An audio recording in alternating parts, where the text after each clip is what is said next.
अस्सलामुअलैकुम वरहमतुल्लाह। दोस्तों, हमने बहारिया मकई की काश्त की तैयारियां शुरू कर दी हैं। मेरे पीछे आपको खेत नज़र आ रहा है। इसमें हमने गोबर की खाद डाल ली है। फ़िलहाल हमने इसको मुकम्मल कर लिया है। इससे पहले जो इसमें फसल थी वो भी मकई ही थी, मौसमी मकई, और उसको काटने के बाद हमने अभी बहारिया मकई को काश्त करने की तैयारी शुरू कर दी है। तो इसमें जो हमने गोबर की खाद डलवाई है वो हमने रिक्शे से डलवाई है, क्योंकि यहाँ पे ट्रैक्टर ट्राली के आने का रास्ता नहीं था। तो ये जो लोडर रिक्शे होते हैं उनके ज़रिए हमने डलवाई है, और एक रिक्शा जो है वो आलमोस्ट हमें 250 रुपये में पड़ा है। और इस पूरे खेत में हमने अच्छी तरह से गोबर की खाद डलवाई है, आपको पीछे नज़र भी आ रहा होगा। तो टोटल जो है वो 25 यानी कि 25 रिक्शे इसमें डले हैं, और ये खेत 1 एकड़ कवर हो गया है। इसी तरह से हर खेत में 25 रिक्शे डाले जा सकते हैं, तो ऑन एन एवरेज, जिससे खेत अच्छी तरह से कवर हो जाता है। तो बहारिया मक्की की काश्त के लिए यहाँ पे हमने इससे गोबर की खाद डालने से पहले यहाँ पे 2 दफ़ा डिस्क हैरो चलाई है, और उसके बाद लेज़र करवाया है ताकि ये खेत अच्छी तरह से हमवार हो जाए।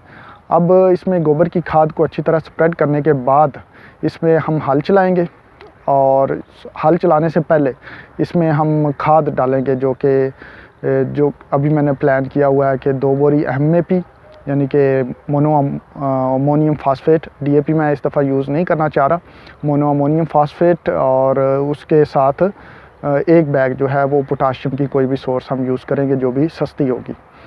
उसमें MOP हो सकती है या SOP हो सकती है। SOP थोड़ी एक्सपेंसिव है, तो मेरा इरादा है कि मैं MOP ही यूज़ कर लेता हूँ। और उसके बाद हम इसमें जो है वो खेलियाँ निकालेंगे। जो हमारे पास रीजर अवेलेबल है वो बेड्स निकालता है, और बेड्स जो हैं वो उनके दोनों साइड्स पे जो है वो मकई की काश्त की जाती है। तो अगर तो आप बेड्स निकलवाएं तो उनकी डायरेक्शन वो शमाल से जनूब की तरफ रखेंगे, और दोनों साइड्स पे हम उसकी सोइंग करते हैं। तो इससे ये होता है कि दोनों साइड्स पे थोड़ी सी जो है रोशनी इक्वली डिस्ट्रीब्यूट हो जाती है। आल दो कि जो मशरक़ वाली साइड है वहाँ पे ज़्यादा रोशनी होती है, और मगरब वाली साइड पे थोड़ी कम होती है। लेकिन ये दोनों साइड्स पे अगर आप काश्त करते हैं तो उनकी डायरेक्शन बहारिया मक्की में आपने शुमाल से जनूब ही रखनी है बेड्स की।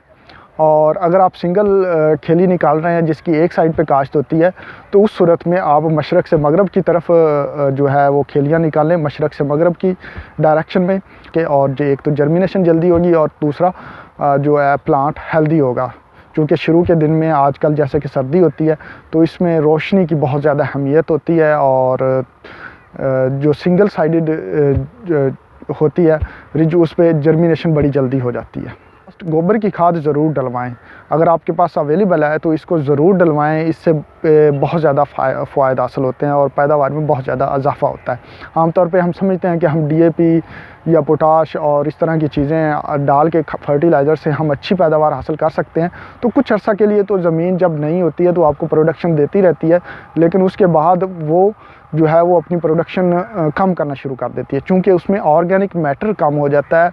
pH उसकी मेंटेन नहीं रह पाती प्रॉपरली, उसकी जो एरेशन है, सॉयल माइक्रो ऑर्गेनिज़म्स हैं वो प्रॉपरली नहीं होते, जिसकी वजह से पैदावार कम होना शुरू हो जाती है।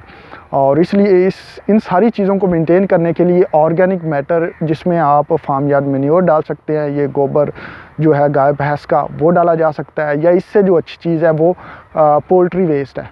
अगर आपको वो अवेलेबल है तो उसको प्रेफर करें।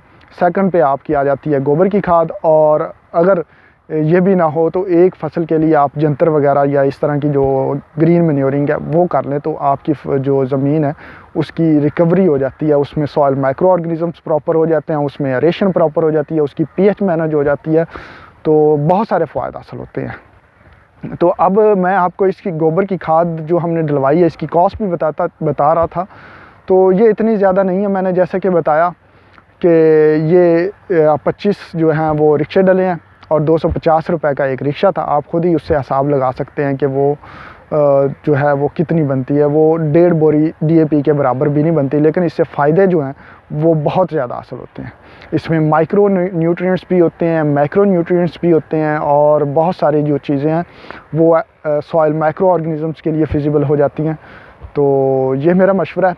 अगर आप भी सोइंग कर रहे हैं और गोबर की खाद या इस तरह की जो चीज़ें हैं ऑर्गेनिक मैटर वाली, वो अगर आपको मिल सकती हैं तो इसमें ज़रूर डालें।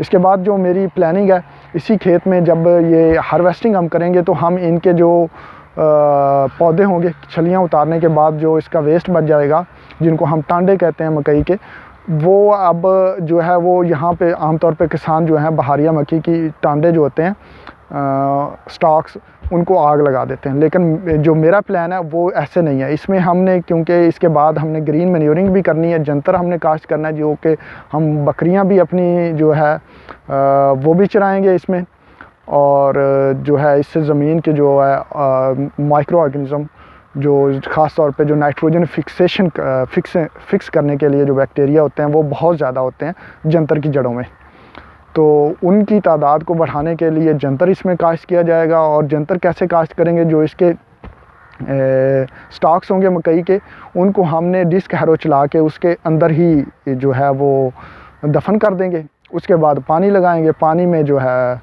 जो बदतर कंडीशन में आएगी तो उसको जंतर काश्त कर लिया जाएगा। जंतर जो है वो अच्छा खासा उग जाता है, उसके लिए कोई इतनी ज़्यादा अच्छी सॉइल की तैयारी की ज़रूरत नहीं है कि वो जो है वो टांडे जो हैं या वो जो स्टॉक्स हैं उसकी जर्मिनेशन में कोई प्रॉब्लम क्रिएट करेंगे, तो ऐसा कोई सीन नहीं है।